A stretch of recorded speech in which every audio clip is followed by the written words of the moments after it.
A chilling exposé is shaking the foundations of South Africa's parliament. Top politicians, accused of operating like a mafia. And the man pulling back the curtain? None other than KwaZulu-Natal Police Commissioner, Lieutenant General Nhlanhla Mkhwanazi. Tonight we unpack the shocking revelations made by Mkhwanazi and why his statements could trigger a political earthquake. For years, whispers of criminal influence within government have echoed through the halls of power. But now, the whispers are becoming roars. In a bombshell press briefing, Mkhwanazi confirmed what many feared. A well-organized crime syndicate is operating from within Parliament itself.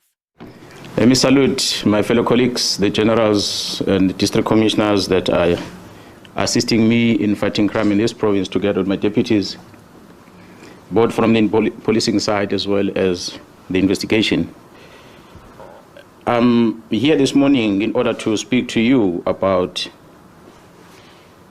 the policing issues that are happening in KZN as well as in the Republic of South Africa.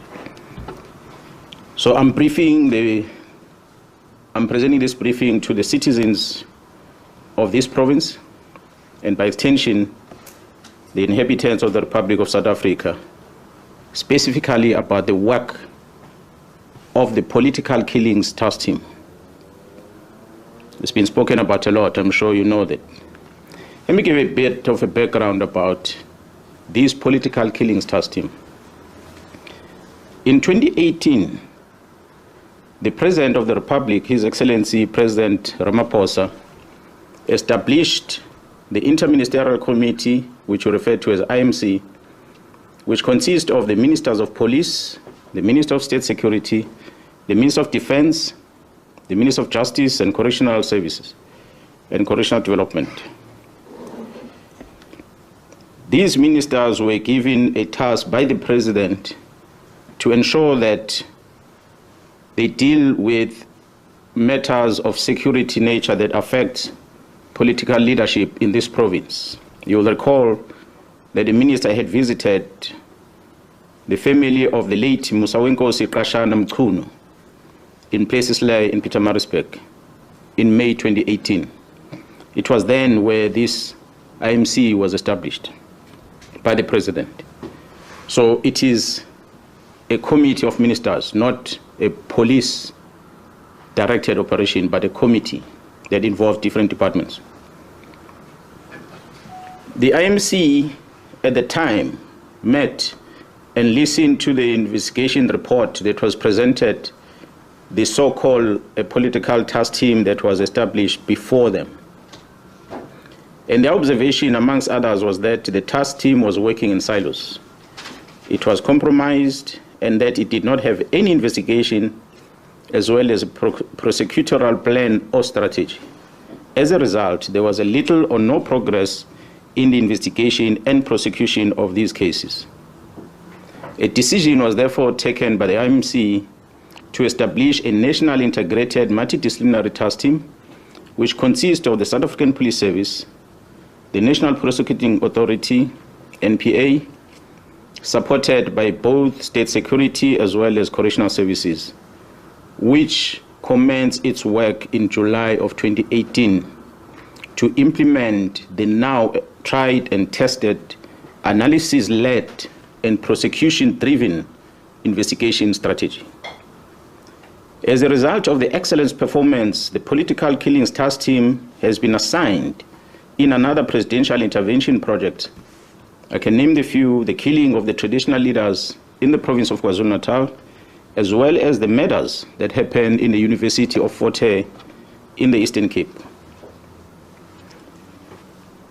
Since the establishment of this political killings task team in July 2018, the team has been investigating a total of 612 case dockets.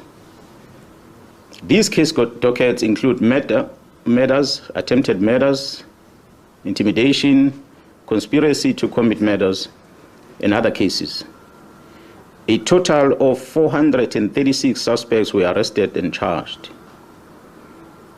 156 firearms were recovered, of which 55 of them were linked directly with ballistically through our forensic testing to the political related cases. An additional 35 suspects who are members of the South African Police Service were arrested. The notable one is the one who's now in prison, who's been working with the parliamentarian who was involved in the murder, about the murder of one Sindiso Magagwa. We're going to talk about that later. A total of 128 accused were found guilty on 106 cases. 29 accused were sentenced to life in prison. 40 accused were sentenced between 10 to 35 years. 25 accused were sentenced between 1 to 9 years. 23 accused were sentenced between 3 to 12 months. And there's quite a lot of awaiting trial prisoners that are going to be finalized in a few weeks. So a total of sentences that is total number of years that has been given, if I add all of them, amounts to about 1,801 years of imprisonment. This is the work done by the team since 2018 to date that have led into the successful prosecution because of this integration working between the SAPS and the prosecution. On the 26th of March 2025, this year, a total of 121 case dockets that were under investigation were taken away from the task team as directed by a Deputy National Commissioner Crime Detection, a Lieutenant General Sibiya, who was acting on the instruction of the Minister of Police to disband the team.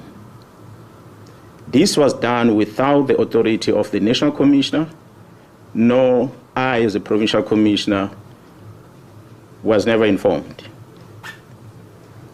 These case dockets have since March been sitting at the head office ever since, without any investigation work done on them. 5 of these dockets had already instruction to arrest perpetrators, but nothing has been done because a Lieutenant General Sibiya, being instructed by the minister, or well, executing instruction of the minister, withdrew all these dockets and they're sitting in an archive in his office in Pretoria. God knows why. Therefore, only a total of 112 dockets which are still in court, of which 54 of them are political related and others will include parallel ad hoc, as well as the dockets that are involving the incident at Fort Hare University, and 5 of them are traditional leadership, are still with the team at this present moment. In the year 2022, a request was received from Gauteng Organized Crime Investigating Unit to assist with the investigation to dismantle the organized crime syndicate that was operating in Gauteng, that was controlled in Gauteng but operating in the rest of the country and in neighboring countries. I, as a Provincial Commissioner, took a decision to deploy 10 members from this political killings task team to go and support this organized crime unit in Gauteng. I can tell South Africans that this decision was a cause for the disbandment letter of this team because they overstepped their mandate of only focusing in KZN. They went to support Gauteng organized crime unit with the dismantling of a criminal syndicate. And I can confirm before the South Africans today that the investigation which these members were involved with in Gauteng has unmasked the syndicate. And this syndicate involves, amongst others, politicians who are currently serving in Parliament. The law enforcement officers include the members of the South African Police Service, the Metro Police, and correctional services. They include prosecutors in Gauteng province, the judiciary, and all these are controlled by the drug cartel as well as business people in that province of Gauteng. This act, of course, undermines the criminal justice system in this country. Mr. Brown Mokhotsi sends a WhatsApp message to myself, Lieutenant Nhlanhla Mkhwanazi, regarding the allegation on the defeating the ends of justice matters which were widely publicized, which involves an incident that happened at the correctional service at Mpangeni in KwaZulu-Natal. Mr. Brown sends this message in September last year, long before the news came out in public about the incident that happened at Mpangeni. He sends this message. In this message that he sends to the provincial commissioner, he attaches a police letter and he attaches a copy of the occurrence book, a register that is used at the police station that's supposed to only be accessed by police officers. But Mr. Brown, who's not a police officer, attaches those in his message and he sends it to the provincial commission. His word says, is a plot to charge you. Mr. Brown Mkhwanazi also sends a screenshot of a presentation that was made on the 30th of September 2024, a presentation that was titled 2024-2025 Division Crime Intelligence Policies. He sends this to myself, Lieutenant Nhlanhla Mkhwanazi, as a provincial commissioner in KwaZulu-Natal. Surely this must have been a classified information where crime intelligence are presenting their policies. But this man has access to that, and he's not a policeman. When asked to share the copy of this presentation through that WhatsApp communication, he responded by saying, General Khan will brief you next week. There's only one General Khan in the South African Police Service, so is one Lieutenant General Sibiya in the South African Police Service. I've never heard of any other lieutenant generals in any other way in the security cluster in the country with the very same names. So I assume that I know very well. He further wrote on the very same WhatsApp message. He said that, I quote, the minister is briefed. He has just arrived in Lusikisiki, end quote. You will recall, colleagues, that we had an incident in Lusikisiki, a mass murder that happened there. And the Minister of Police had gone visiting the families and that crime scene. So after this communication, the provincial commissioner called the Chief of Staff, Mr. Nkabinde, the Chief of Staff of the Minister of Police, and asked the Chief of Staff, who is this Brown Mkhwanazi? This Brown Mkhwanazi seems to be traveling with the minister to Lusikisiki. Who is he? Because I've never heard of him. The response from the Chief of Staff was that Mr. Brown Mkhwanazi is an associate of the minister, but is not employed in a department. That's when I got a confirmation about Mr. Brown Mkhwanazi. And I asked the Chief of Staff to send the phone number of this Brown Mkhwanazi, of which he did. It is that number that made me to confirm that indeed the person who's sending me WhatsApp messages is the same person that is called Brown Mkhwanazi and is from Northwest. On the 5th of March 2025, the South African Police appeared before the Portfolio Committee in Parliament. A presentation was made to this Portfolio Committee by the Provincial Commission of KwaZulu-Natal, which included the allegations of an associate of the Minister of Police, Mr. Brown Mkhwanazi. The minister denied on record. Go and Google a visual presentation to the Portfolio Committee on the 5th of March this year, towards the end of that briefing, where the Minister of Police responded and he said he does not know this Mr. Brown Mkhwanazi. He said that in Parliament. However, the minister confirmed that he knows this Mr. Brown Mkhwanazi during a telephone conversation that he had, which was posted on X under the handler at Load Care. This was on the 30th of March. where he confirmed that this was his comrade from Northwest. The conversation between the minister and that lady is available. You can go on X and find it on the 30th. If it has been removed from that account, as we finish this briefing, I'll share that with you. The evidence has been found in the cell phone of Mr.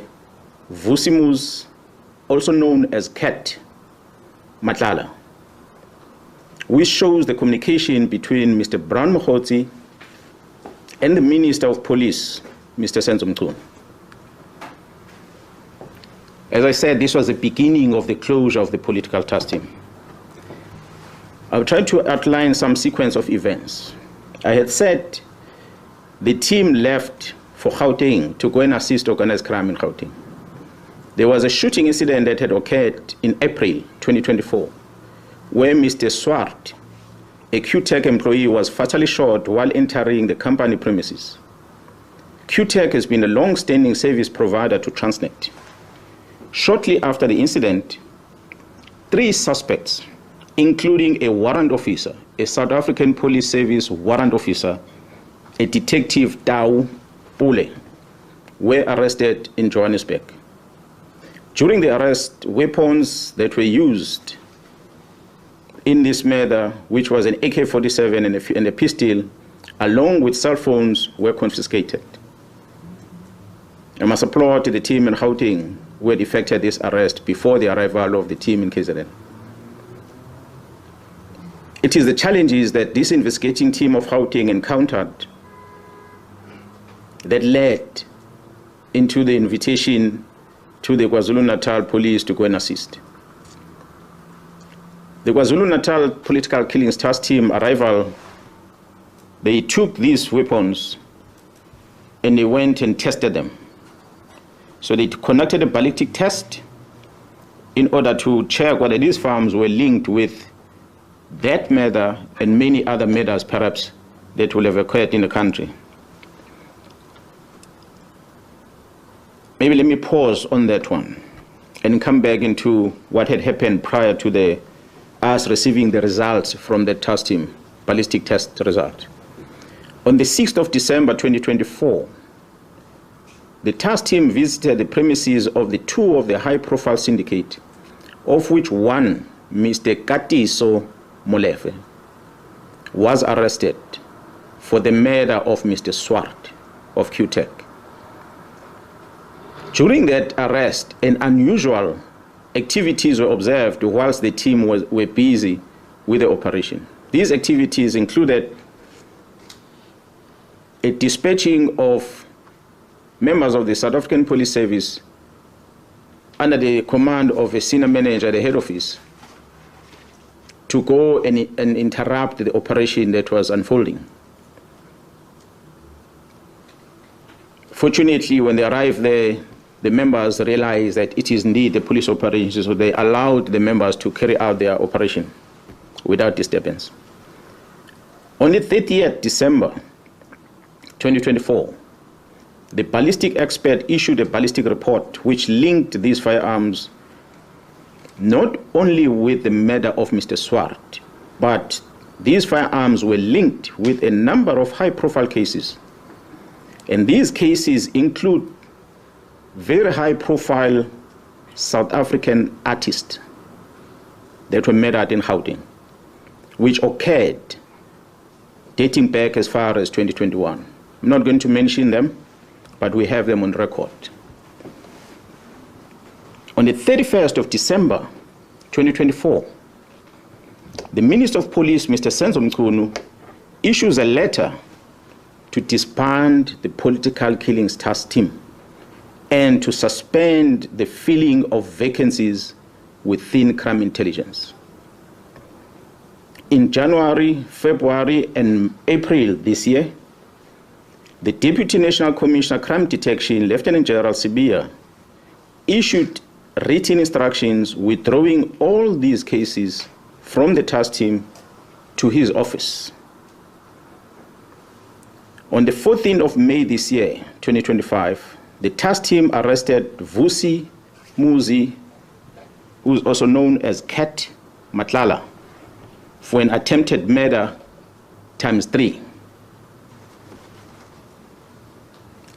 I must highlight that this Mr. Vusimuzi Cat Nhlanhla is an individual who was awarded a police contract of over 360 million rand in 2024. An analysis was conducted on electronic communication of this arrested person. This analysis reveals communication between the arrested Vusimuzi at Cat Nhlanhla, Mr. Brown Mkhwanazi, an associate of the Minister of Police, as well as the Minister of Police, Senzo Mchunu. On the 1st of January, the letter is issued on the 31st. On the 1st of January, 2025, Mr. Brown Mkhwanazi sends a WhatsApp to Vusimuzi Cat Nhlanhla, and it reads as follows, I quote, "I have arranged a meeting for Sibiya and the minister. They must have a solution." And it follows another message. "The task team that came to your house and harassed you have been dissolved. They got the letter on Monday. As we speak, they are bringing all docket to Sibiya." This letter is issued on the 31st of December 2024. This communication is on the very next day, the 1st of January 2025, where it says the dockets have been called and have been sent to Sibiya. Yes, we know the dockets only were sent to Sibiya in March this year. Further analysis of the chats indicates that Vusimuzi Cat Nhlanhla is financially supporting the Minister of Police and Mr. Brown Mkhwanazi's political endeavors. This is supported by the evidence of conversation and the proof of payments of guests for January 8 traveling cost and the Ghana dinner in Cape Town, which was done in 2025. The proof of payment, we have it. As I said, we're going to share with you where Mr. Nhlanhla is sending this proof of payment to Mr. Brown Mkhwanazi.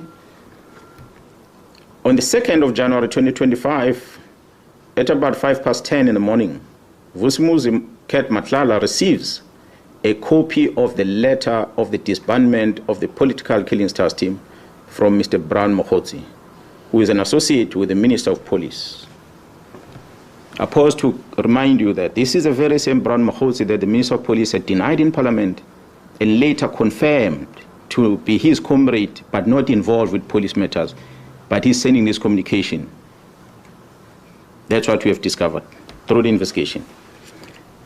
On the 14th of January 2025, Mr. Brown communicates with Mr. Vusimuzi Cat Nhlanhla as follows, I quote, "Sure, don't forget to work on your invoices."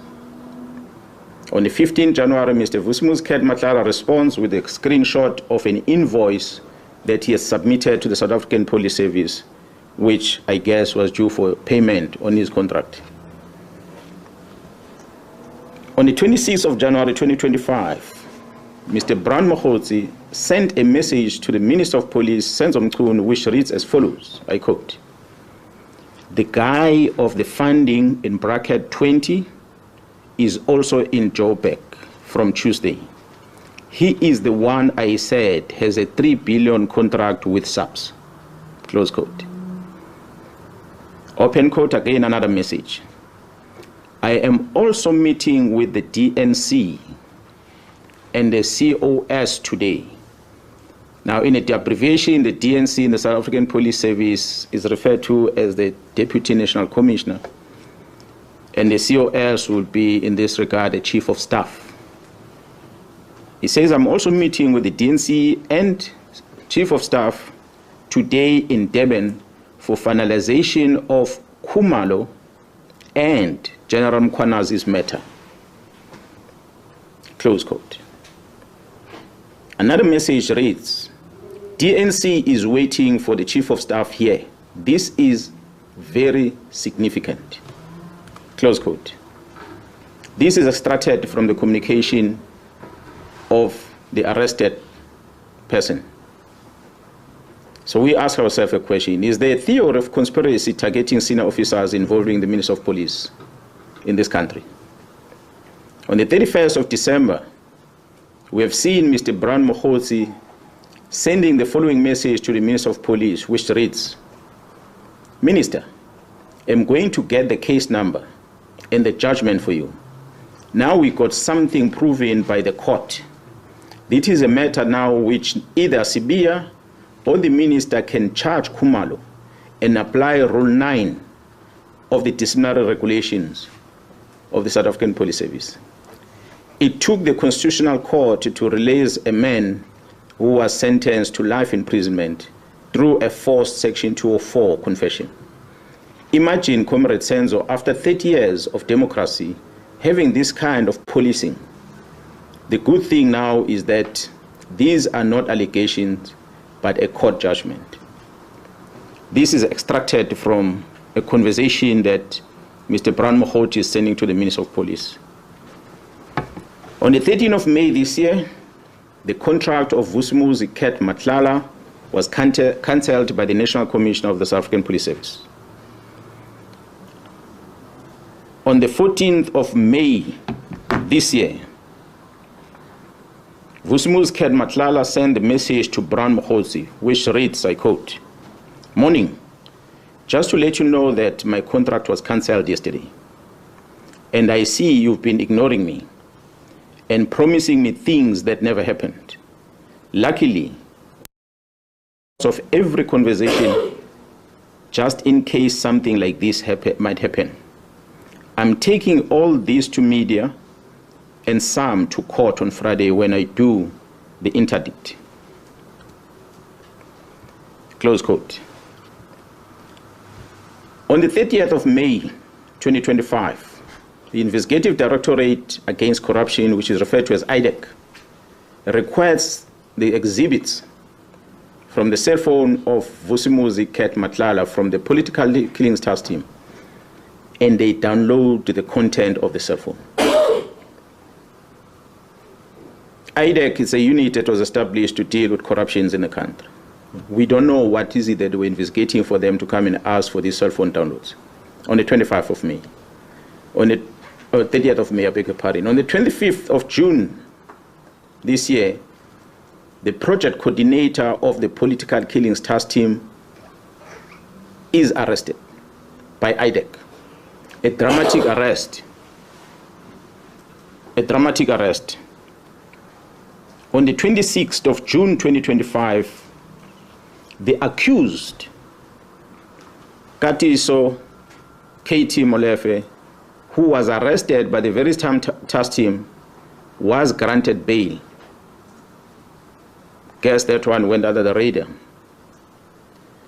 The work of the organized crime in Gauteng, supported by the Political Killings Task Team, has indeed been compromised. The disbandment of the Political Killings Task Team was influenced by the sterling work that they performed in Gauteng to uncover the criminal syndicate, which involved some members of the criminal justice system operating in Gauteng province, and not because of what I presented earlier, which was the work they did in the province of KwaZulu-Natal. Their demise was as a result of them assisting Gauteng to uncover the criminal syndicate. Despite all these challenges, we acknowledge and appreciate the resilience of the members of the Political Killings Task Team. The Political Killings Task Team remains operational, albeit attempt to disrupt its work to protect and serve the inhabitants of the Republic, as enshrined in the Constitution under Section 205, subsection 3 of the Constitution of the Republic. The Political Killings Task Team remains operational. Therefore, we have embarked on a process of registering a criminal investigation in order to deal with this infiltration and control of the criminal justice system by the organized crime. We in KZN know that a member of crime intelligence or members of crime intelligence released classified documents and handed them over to a member of parliament. That includes vetting documents. as well as covert properties. We all know in the country that the Joint Standing Committee of Intelligence is the one that must supervise the operations of a secret fund account, not only for the South African Police Service, but all the intelligence agencies in the country. That the members of crime intelligence gave these documents to the Member of Parliament, and the Member of Parliament registered a criminal case in Gauteng where he was alleging that some of the officials within crime intelligence were issued fraudulent vetting clearance certificates. After opening the case, he sends a communication to the Minister of Police. He asks the Minister of Police to take these dockets and assign them to someone else. The Minister of Police Chief of Staff, Mr. Nkabinde, wrote a letter to the head of the NPA, newly established unit, which is referred to as IDEC, Investigating Directorate Against Corruption, to investigate these cases. These are allegations of a manipulation of a vetting process, not a state capture, not corruption. But IDEC receives this communication from the Minister of Police to take these dockets, and IDEC does exactly that. They go and take these dockets and they investigate them. I wonder whether is this what the unit IDEC was established for? The Minister of Police invited and facilitated the peace talk between myself, the Provincial Commissioner of KwaZulu-Natal, and the Deputy National Commissioner, Lieutenant Jairus Beer, in his office, in his house, State House, official residence in Pretoria. The purpose of this invitation was to try and create peace between myself and the Deputy National Commissioner. It was unprecedented. I've never seen in my life. The National Commissioner was present, but he just kept quiet because it was not his meeting. The Minister of Police felt that he must make me and Jairus Beer to find peace. Surely, there can never be peace between a criminal and the police officer. As we speak, the South African Police Service, KwaZulu-Natal, still does not have a leader within crime intelligence because of the letter where the minister suspended the filling of vacancies at crime intelligence, which is dated the 31st of December. So to date, we don't have a command of crime intelligence in this province. We are trying to figure out on our own how to infiltrate syndicates because the minister decided these posts must not be filled. The crime intelligence at the national level has no commander as we speak. And we must thank the magistrate who made the ruling that went beyond what the charge sheet against the accused is about, which the members were charged on HR-related matters that dealt with filling of vacancies. The magistrate directed that these members must never enter any premises of crime intelligence in the country. So which means all the work of crime intelligence had to come to a halt.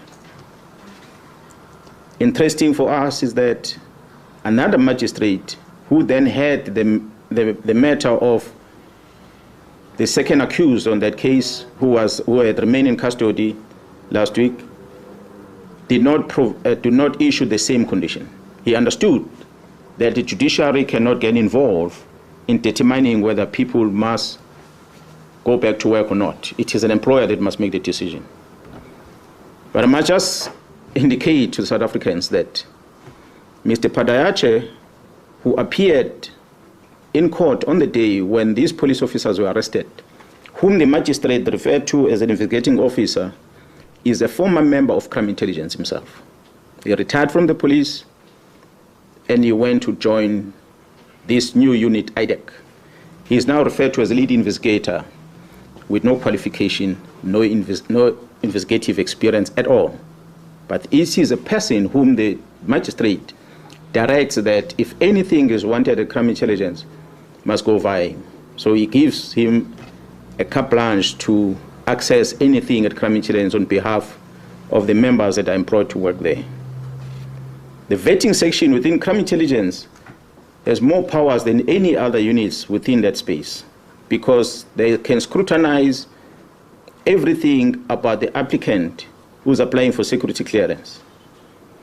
And they can manipulate that security clearance process for their own benefit.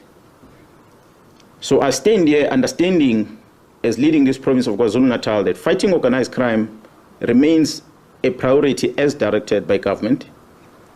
The National Commissioner remains my commander and the commander of all of us as we wear this uniform. And we must protect this badge and the police commissioner. I call on all men and women in law enforcement, the South African Police Service and Metro Police to stand up and protect our people. Yes, sometimes law can stand on the way to achieve justice. We must choose justice. Thank you so much for listening to me. As the smoke clears and the truth begins to surface, one thing is certain. The fight for South Africa's future is no longer just in the streets. It's in the chambers of power. Commissioner Mkhwanazi's bold revelations have lifted the veil on a criminal underworld hiding in plain sight, dressed in suits, protected by titles, and operating with impunity. But this is just the beginning.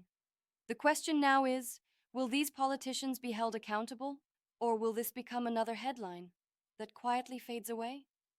It's up to us, the public, the media, the people, to demand the truth and keep the pressure on. If you believe in exposing corruption and protecting democracy, like, comment, and share this video. Your voice matters more than ever. Subscribe to this channel for continued coverage as this story unfolds. And remember, the silence of good people is the oxygen of corruption.